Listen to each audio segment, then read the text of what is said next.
মোৰ মতে নতুন নতুন অভিজ্ঞতাৰে জীৱন জীয়াৰ আমেজেই সুকীয়া আৰু সেয়ে এই অভিজ্ঞতাৰ তালিকাখনত এটা নতুন অভিজ্ঞতাৰ সংযোগ কৰিবৰ কাৰণে আজি ধুনীয়াকৈ সাজি কাচি লগৰ কেইজনীৰ লগত গাঁৱৰে নামঘৰলৈ বুলি ওলাই আহিলোঁ। আমাৰ গাঁৱৰ নামঘৰত শিশু দিৱস অনুষ্ঠিত কৰা হৈছিল আৰু এই নিৰ্দিষ্ট দিনটো শিশুসকলৰ বাবেই দিয়কচোন, সেয়ে তেওঁলোকক উদ্দেশ্যি বিভিন্ন ধৰণৰ প্ৰতিযোগিতাসমূহো অনুষ্ঠিত কৰা হৈছিল আৰু তাৰে স্মৃতি পৰীক্ষাৰ বিচাৰকৰ দায়িত্বভাৰ গ্ৰহণ কৰিবলৈ মোক আমন্ত্ৰণ জনোৱা হৈছিল। অৱশ্যে আগে পাছে এই দায়িত্ব গ্ৰহণ কৰা নাই, তথাপি গাঁৱৰ জ্যেষ্ঠসকলে যিহেতু মোক উপযোগী বুলি ভাবিছে, সেয়ে ময়ো যিমান পাৰোঁ ভালদৰে কামখিনি কৰিবলৈ চেষ্টা কৰিলোঁ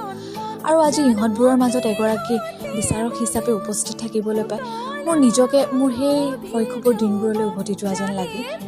এদিন ময়ো এনেদৰে কিমান উৎসাহ কিমান হেঁপাহেৰে যে এই প্ৰতিযোগিতাসমূহ দিছিলোঁ আৰু সেই একেজনী ছোৱালীয়ে আজি সেই একে ঠাইতে বিচাৰকৰ দায়িত্ব গ্ৰহণ কৰিব পৰা হ'লোঁ। কিমান যে